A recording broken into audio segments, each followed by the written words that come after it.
Martina आगे चलती है तो किसी चीज से टकराती है और मार्टिना ये देखकर हैरान हो जाती है क्योंकि वहाँ कुछ भी नहीं होता। तो आखिर उसे क्या रोक रहा है? वो हाथ लगाती है तो पता चलता है कि उस स्पॉट पर एक इनविजिबल दीवार है जो आंखों को नहीं दिखती लेकिन बहुत ही मजबूत है। मार्टिना बहुत कोशिश करती है पर ना तो वो उसको तोड़ सकती है और ना ही उसे क्रॉस कर सकती। कुछ देर दम लगाने के बाद वो थक कर बैठ जाती है और थोड़ी देर बाद फिर कोशिश करती है और फिर बैठ जाती है। कुछ घंटे बाद वो घर वापस जाने का फैसला करती है और कुत्ते को साथ लेकर चल देती है। अगले दिन सुबह वो फिर उस रास्ते से चलकर जाती है। कहीं मैं पागल तो नहीं हो गई? शायद वहाँ कोई दीवार ही नहीं है, ये मेरा वहम ही होगा। इस तरह सोचकर वो फिर उस जगह पहुंच जाती है लेकिन अब भी वो उस जगह को क्रॉस नहीं कर पाती। उसे अब जरा डर लगने लगता है। वो फिर से घर लौट रही होती है कि रास्ते में एक बुजुर्ग कपल को देखती है और लगता है वे कुछ काम कर रहे हैं। उन्हें देखकर मार्टिना को तसल्ली होती है और वो हेलो हेलो कहकर उन्हें पुकारती है। जब वो पास पहुंचती है तो वहाँ पर भी उसे कोई इनविजिबल चीज रोक रही होती है। लगता है यहाँ भी एक इनविजिबल दीवार है। इतना ही नहीं, उन दोनों बुजुर्गों को देखकर लगता है कि वे इंसान नहीं पुतले हैं। अब मार्टिना अपने बाइनोकुलर से उन्हें क्लोजअप में देखती है तो उसे लगता है कि वे इंसान ही हैं जो वक्त के किसी पल में रुक गए हैं और वहीं फ्रीज हो गए हैं। मार्टिना सोचती है कि इस इनविजिबल दीवार के उस तरफ सभी लोग मर चुके हैं और इन्हीं दृश्यों के बीच वो उस जंगल में अपने दिन काटने लगती है। रोज की तरह वो एक दिन जंगल में चल रही होती है कि अचानक उसे एक गाय दिखती है। पहले तो मार्टिना डरकर दूर भागती है लेकिन फिर वो अपने अकेलेपन के बारे में सोचकर गाय को भी साथ ले लेती है। लगता है गाय की मैटिंग हो चुकी थी और वो रोज दूध देती है। इससे मार्टिना अपना चाय और कॉफी बना लेती है। बदले में वो गाय के लिए बहुत सारा घास काट कर लाती है और बहुत मेहनत करके उसकी देखभाल करती है। एक दिन मार्टिना घर के पीछे वाले रास्ते से अपनी कार लेकर जा रही होती है कि कुछ ही दूर पर गाड़ी किसी चीज पर जोर से टकरा जाती है। लगता है वहाँ भी इनविजिबल दीवार है। वहाँ से लगभग 20 फुट की दूरी पर एक और कार भी इसी तरह रुकी होती है। तब वो अंदाजा लगाती है कि इस इनविजिबल दीवार की थिकनेस लगभग 20 फुट है। अब आप ही बताइए इतनी मोटी दीवार को कैसे तोड़े या हटाएं? और ऐसी दीवार को आप कैसे तोड़ेंगे जो दिखाई भी नहीं देती और न जाने किसने इन्हें यहाँ लाकर रखा है? ये कहाँ शुरू होती है और कहाँ खत्म, इसका मार्टिना को जरा भी आइडिया नहीं होता। अब इस परिस्थिति में उसे क्रॉस करना तो नामुमकिन है। ये सोचकर वो मायूस हो जाती है और घर लौट आती है। अब वहाँ बस जाने के सिवा मार्टिना के पास कोई रास्ता नजर नहीं आता, इसलिए वो सर्दी के मौसम से पहले अपनी और गाय की जरूरत की सारी चीजें इकट्ठा करके रख लेती है। फिर चूल्हे के लिए ढेर सारी लकड़ियां भी लाकर रख देती है। यहाँ रहकर उसने आलू और कई सारी सब्जियां भी उगा ली होती हैं। उन्हें भी काट कर अगले 6 महीने के खाने का इंतजाम कर लेती है। एक दिन वहाँ एक बिल्ली आ जाती है और मार्टिना उसे भी घर में रख लेती है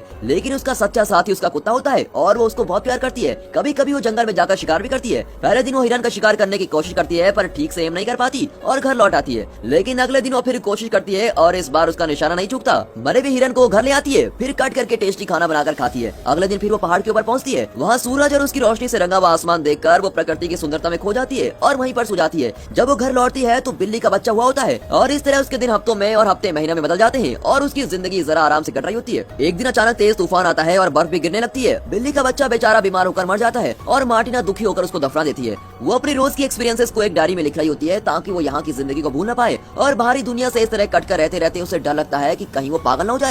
वहाँ एक ही डायरी होती है और उस डायरी के फट जाने तक ही वो लिख सकती है। जब उसकी डायरी फट जाएगी तो ये कहानी भी वहीं पर खत्म हो जाएगी। कुछ ही दिनों में बहुत ही कठिन जाड़े का मौसम आ जाता है। मार्टिना बेचारी अब घर में ही बंद पड़ी रहती है। खाने पीने की सारी चीजें घर पर होती है और वो रोज कुछ न कुछ पकाकर खा लेती है लेकिन वो कहीं बाहर नहीं जाती और सारा दिन घर के अंदर रहती है। इसी बीच गाय का बछड़ा होता है और मार्टिना डिलीवरी में गाय की मदद करती है और बड़ी मुश्किल से बछड़े को बाहर निकालती है। बछड़ा पैदा होता है और मार्टिना उसे भी संभालती है और किसी तरह जाड़े का मौसम बीत जाता है और मार्टिना घर पर ही रहकर तंग आ चुकी थी। अब उसकी डायरी में 25 में लिखा होता है और मार्टिना लिखती है कि इस जंगल में रहते रहते लगभग 1 साल गुजर चुका है और इस बात की एनिवर्सरी मनाने में पहाड़ पर जाने वाली हूँ। फिर वो कुत्ते को लेकर पहाड़ पर जाती है और शाम तक वहाँ का दृश्य निहार रही होती है। जो हो गया सो हो गया, आज से मैं एक नई जिंदगी की शुरुआत करूंगी, ये सोचकर वो घर लौटती है और वो पहले जैसी मायूस नहीं होती और अपनी डायरी देखने लगती है। अब ऋतुओं का चक्र फिर एक बार शुरू होता है। गर्मी, बरसात, बसंत इत्यादि मौसम आते हैं और चले भी जाते हैं। फिर एक बार जाड़ों का मौसम आता है और मार्टिना उसका सामना आसानी से कर लेती है। फिर बसंत ऋतु आती है और तब मार्टिना एक सफेद कौवे को देखती है। वो जरा घबराया हुआ लगता है क्योंकि बाकी काले कौवे उसको भगा रहे थे। उसे देखकर मार्टिना को लगता है कि ये भी मेरी जिंदगी की तरह है, जो कि जंगल में अकेला है और पास की किसी भी चीज से उसका कोई संबंध नहीं। लेकिन फिर भी वो घबराकर भागा नहीं, बल्कि उसने जिंदगी के असली मतलब को समझा और उसे अपनाया। उस कौवे में अपनी सच्चाई को देखकर मार्टिना को उससे हमदर्दी होने लगती है। वो उसे खाना देती है और कुछ दिन यूं ही बीत जाते हैं और मार्टिना धीरे धीरे अपनी पुरानी जिंदगी भूलने लगती है। एक दिन वो अपने कुत्ते के साथ पहाड़ से लौट रही होती है तो उस दृश्य को देखकर उसकी सांसें रुक जाती है। पागल जैसा दिखने वाला एक आदमी मार्टिना की गाय के बछड़े का सर काट रहा होता है। लगता है ये आदमी भी मार्टिना की तरह इनविजिबल दीवारों के बीच फंस गया है, लेकिन शायद वो मार्टिना जैसा सुलझा हुआ इंसान नहीं और यहाँ अकेले रहकर पागल हो चुका था। उस आदमी को ऐसी घिनौनी हरकत करते देख मार्टिना कांपने लगती है। उसका कुत्ता उस आदमी को अटैक करने जाता है लेकिन वो उस पर कुल्हाड़ी चला देता है। ये देखकर मार्टिना पीछे के दरवाजे से घर में जाती है और अपनी बंदूक लेके आती है, लेकिन तब तक बहुत देर हो चुकी थी और बछड़ा मर गया होता है। मार्टिना के परिवार के दोनों सदस्यों को घायल करने वाले आदमी पर उसे बहुत गुस्सा आता है और वो उस आदमी को लगातार शूट करके मार डालती है। वो बछड़े के पास भागती है जो मर चुका होता है फिर वो कुत्ते के पास जाती है और उसे गोद में लेकर रोने लगती है। कुछ देर में बेचारा मर जाता है। मार्टिना उस पागल आदमी की लाश को खींच के लेके जाती है और पहाड़ से नीचे धकेल देती है। फिर वो उस बछड़े और अपने कुत्ते को बड़े सम्मान के साथ दफनाती है और उनका अंतिम संस्कार भी करती है। अगले दिन से वो अपनी अकेली जिंदगी को भी अपना लेती है। अपनी गाय को घास चराने ले जाती है। इस साल भी वो आलू और कई फल उगाती है और दोबारा जाड़े का मौसम आता है। फिर एक दिन वो डायरी में फरवरी 25 लिखती है। यही डायरी का आखिरी पन्ना होता है। इसके बाद जो भी होगा वो नहीं लिख पाएगी। उन बातों को उसे अपने दिल में रखना होगा और इस उम्मीद में बाकी की जिंदगी गुजारनी पड़ेगी कि उसे यहाँ से कोई लेने आएगा। उसके चारों ओर की ये इनविजिबल दीवार किसी तरह गिर जाए और इस जंगल से बाहर का रास्ता खुल जाए। इसी प्रार्थना के सिवा वो और कुछ नहीं कर सकती। पन्नों के खत्म हो जाने से वो लिखना बंद कर देती है। और दोस्तों, हमारी ये मूवी भी यहाँ पर खत्म।